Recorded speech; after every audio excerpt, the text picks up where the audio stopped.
Lewis Hamilton's worst fears at Ferrari may be coming true.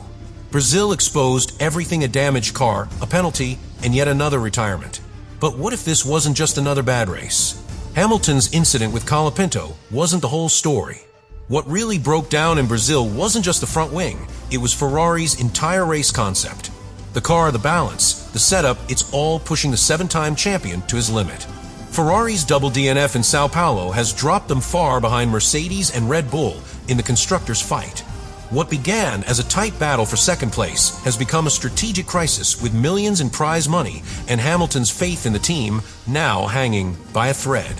In this video, we'll reveal what really happened to Hamilton at the Brazilian Grand Prix, why it's more than just a bad weekend, and how it's exposing Ferrari's biggest weakness at the worst possible time.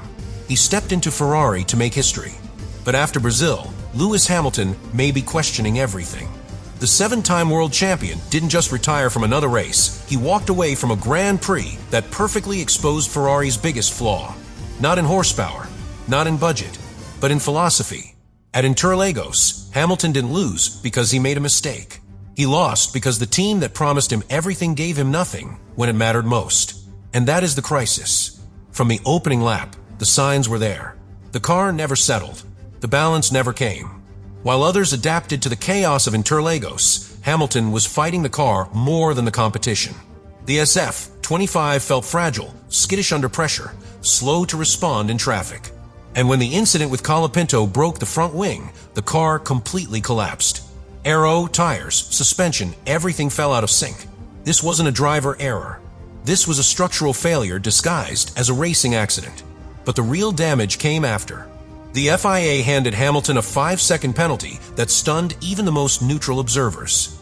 A penalty for a move initiated in desperation, caused by a car that simply couldn't rotate or brake with stability. It wasn't reckless. It was a cry for grip.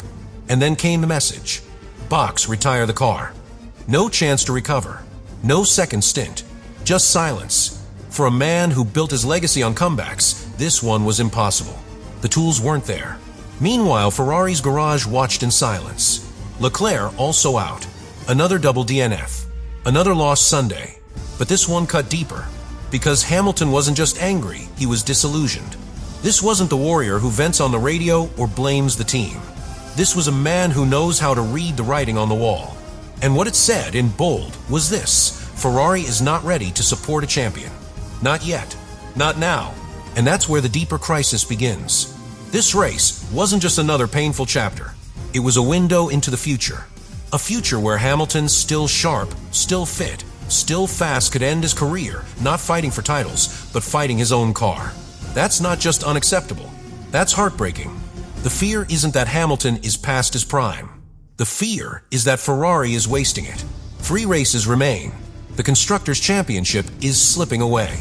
Red Bull is gone. Mercedes is pulling ahead. And Ferrari? They're stuck in neutral, with their lead driver questioning whether the red suit still holds the promise it once did. This wasn't just a Grand Prix. It was a warning shot. One that echoed across Maranello louder than any engine ever could. Lewis Hamilton did not come to Ferrari for weekends like this. He came to ignite a new legacy. But in Brazil, what we saw was not just a broken front wing, it was a broken strategy, a broken system. The collision with Colapinto may be what made the headlines, but the real issue began long before that first lap chaos.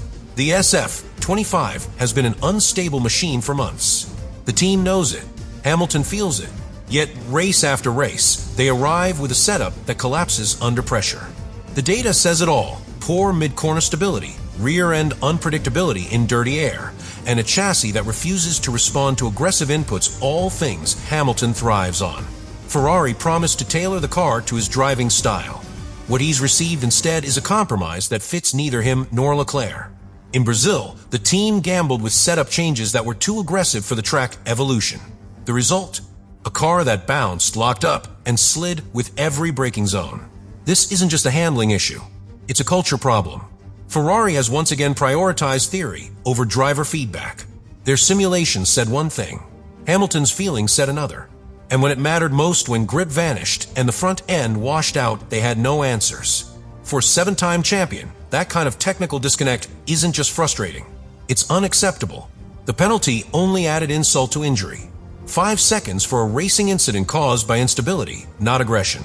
And while the stewards deliberated, the damage was already done. Hamilton had fallen to the back. The aero balance was gone. The floor was likely damaged.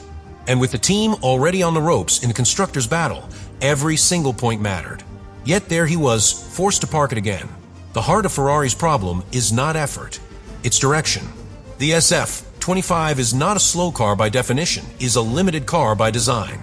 Built on a philosophy that prioritizes straight-line efficiency and mid-corner stability, it performs beautifully under perfect conditions. But Formula One doesn't offer perfect conditions. And Lewis Hamilton, more than anyone, knows that races are won when the car can adapt, not when it only works inside a narrow operational window. In Brazil, that rigidity was brutally exposed. Ferrari chased a low-drag configuration to match Mercedes on the straights.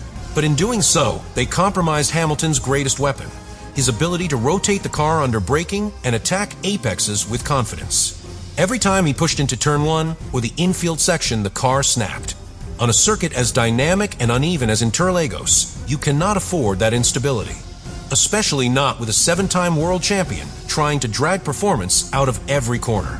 Behind the scenes, Ferrari engineers have been battling setup gremlins all year. The SF25's suspension design doesn't offer enough vertical compliance. The rear end becomes unpredictable when load shifts suddenly, especially under trail braking. This is where Hamilton usually gains tenths on rivals. But in this car, every late brake maneuver feels like a gamble. Brazil wasn't the exception, it was the rule. To make matters worse, Ferrari's simulator correlation issues continue. Drivers arrive at the track expecting one behavior, only to find the car reacts completely differently under real-world grip. Hamilton, who relies heavily on pre-event prep, finds himself having to relearn the car each Friday. That erodes trust. That builds hesitation. And in a sprint race weekend like Brazil, there's simply no time to recover. Let's not forget, this is not just any driver. Lewis Hamilton has conquered eras, conquered regulations, and adapted to every change Formula One has thrown at him. But you cannot outdrive bad correlation, nor invent grip where it doesn't exist. Ferrari's current concept is not just failing him, it's suppressing him. Brazil was never going to be an easy weekend, but for Ferrari, it became a financial and strategic disaster. With both cars retiring Hamilton after the front wing damage, and Leclerc due to a power unit issue, the Scuderia left Sao Paulo with 0 points. In isolation, that hurts. But in context, it's catastrophic. Because Mercedes capitalized and Red Bull extended their advantage with clinical precision. Let's talk numbers. After the Brazilian Grand Prix, Ferrari now trails Mercedes by 23 points in the fight for second place in the Constructors' Championship. And Red Bull? They are gone, out of sight, over 160 points ahead, a locked title. But that battle for second is worth more than pride. It's worth tens of millions in prize money, additional wind tunnel time, and long-term technical positioning. Here's what that means in real terms. Every point lost is an investment delayed. Ferrari's 2026 car, the one Hamilton is betting on, depends on the resources of today. The budget cap era has no room for waste. And right now, Ferrari is bleeding opportunity while Mercedes optimizes every weakness. One team is learning, the other is defending. And Red Bull? They are simply executing. What makes this even more painful is that this was supposed to be the race where Hamilton turned things around. He started with momentum, nailed the getaway, and made up positions early. But the car betrayed him in traffic. Then came Colapinto. Then came the contact. 5 seconds. Floor damage. DNF. And with that, Ferrari's strategic weekend turned into another rescue operation. Even the team admits they misjudged the setup. In post-race interviews, sources close to Ferrari's technical department admitted they underestimated track temperature variation and failed to respond in time.